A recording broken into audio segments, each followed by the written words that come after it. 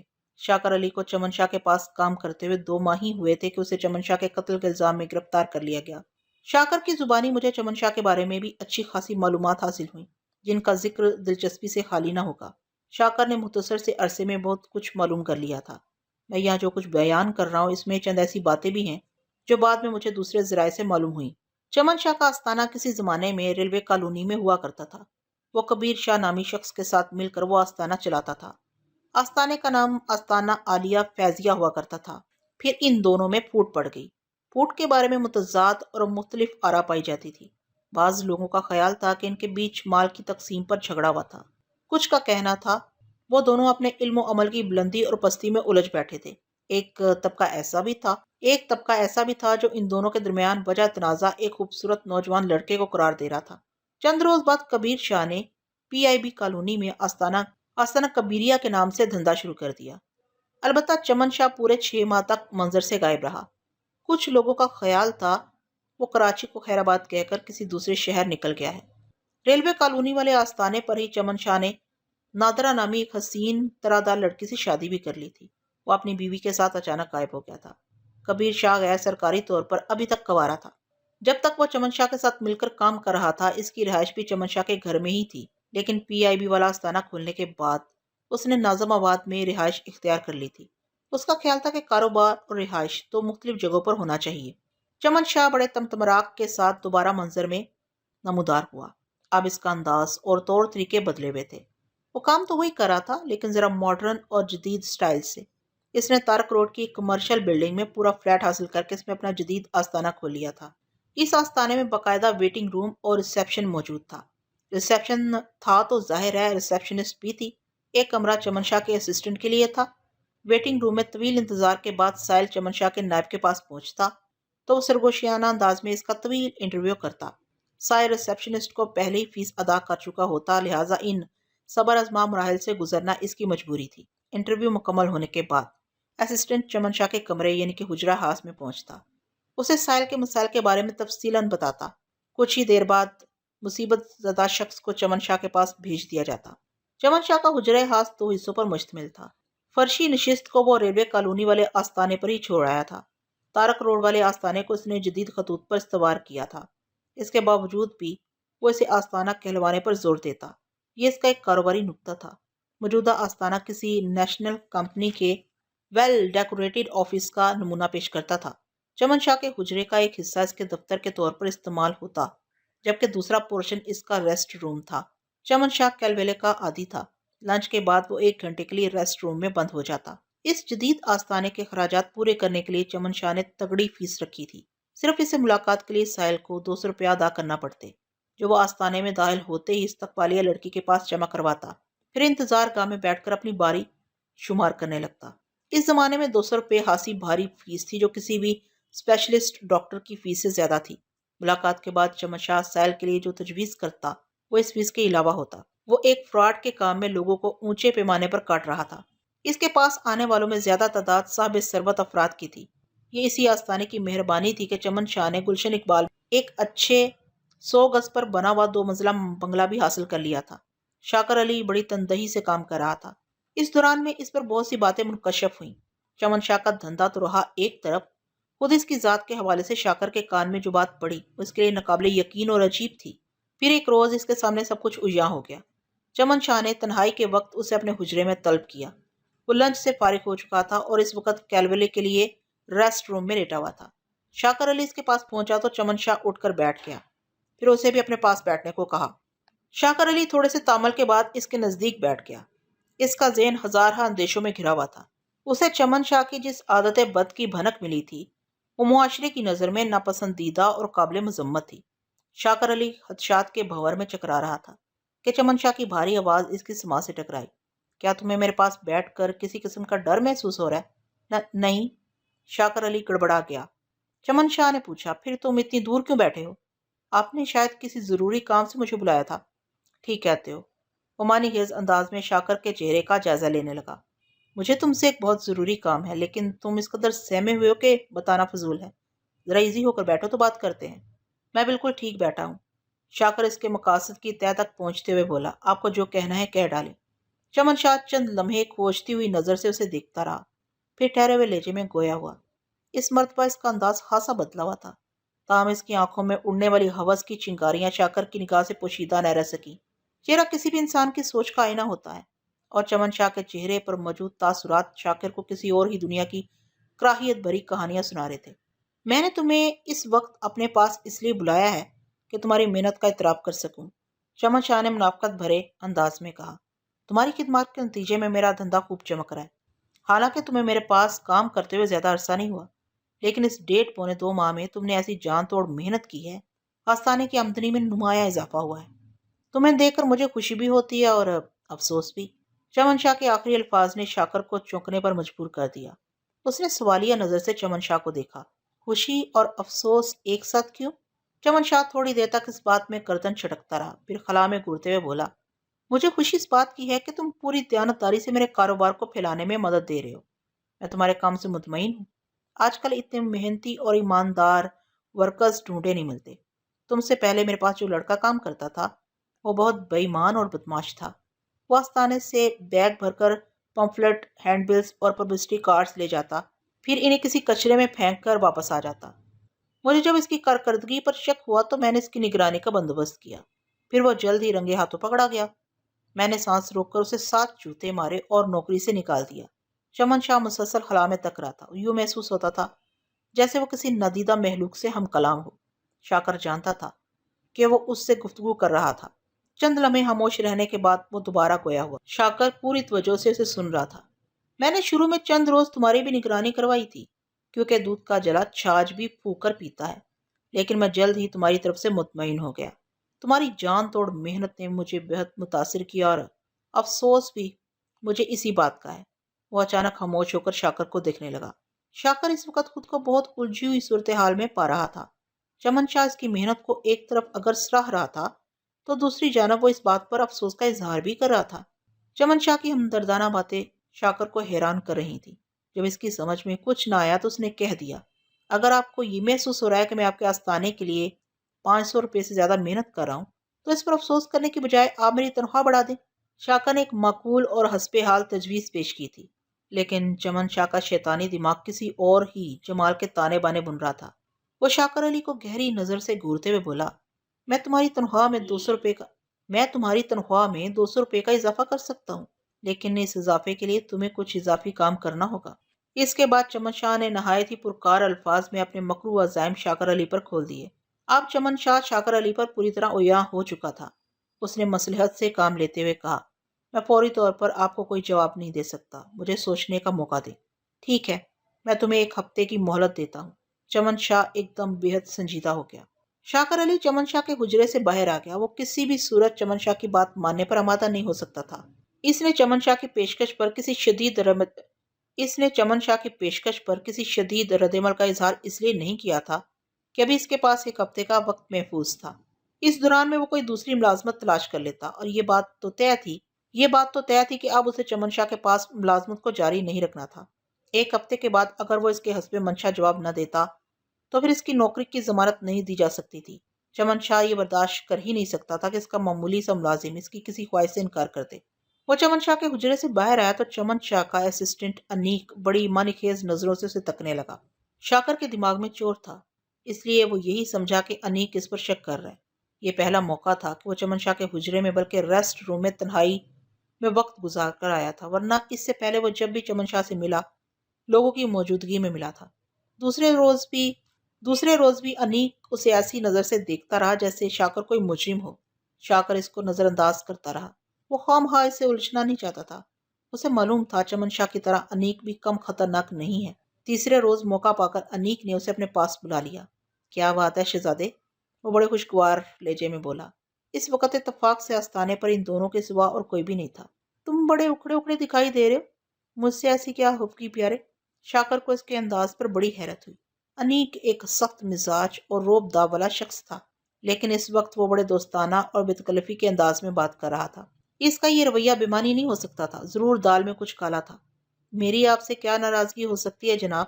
شاکر نے معتدل لہجے میں کہا۔ میں دیکھ رہا ہوں چند روز سے تم بہت اونچی ہوا میں اڑ رہے ہو۔ ایسی کوئی بات نہیں، شاکر نے کہا۔ وہ فلسفیانہ انداز میں بولا، بیٹا 4 دن کی چاندنی اور پھر اندھیری رات ہے۔ میں نے ایسے بہت سے تماشے دیکھے ہیں۔ پتہ نہیں آپ کس قسم کی الٹی سیدھی باتیں کر رہے ہیں۔ جو باتیں ابھی تمہیں الٹی نظر آ رہی ہیں بعد میں سیدھی ہو جائیں گی۔ شاکر نے بیزاری سے اسے دیکھا۔ میری کچھ سمجھ میں نہیں آ رہا آپ کیا کہہ رہے ہیں۔ اب تم اتنے بچے بھی نہیں ہو، انیک نے اس کی آنکھوں میں جھانکتے ہوئے کہا۔ شاکر نے اسے بحث کرنا مناسب نہ سمجھا اور لنچ کا بہانہ کر کے آستانے سے نکل گیا۔ وہ دوپہر کا کھانا باہر کھاتا تھا، اس کی شروع ہی سے عادت تھی، حالانکہ انیک اور استقبالیہ لڑکی نازیہ آستانے پر کھانا کھاتے تھے۔ آفس بوائے جمشید چمن شاہ اور ان دونوں کے لیے الگ الگ کھانے لے کر آتا تھا، کیونکہ ان لوگوں کے کھانے کے اوقات میں اچھا خاصا فرق تھا۔ ٹھیک 1 ہفتے کے بعد چمن شاہ نے دوبارہ تنہائی میں شاکر سے بات کی، اور جواب میں شاکر نے اس کی خواہش پوری کرنے سے انکار کر دیا۔ چمن شاہ نے معنی خیز انداز میں گردن ہلاتے ہوئے صرف اتنا کہا، ٹھیک ہے تم جاؤ اپنا کام کرو۔ شاکر نے چمن شاہ کے الفاظ میں پوشیدہ دھمکی کو واضح طور پر محسوس کر لیا۔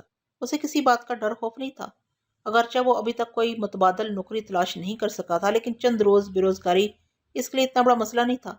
وہ بارہا اس طرح تجربے سے گزر چکا تھا۔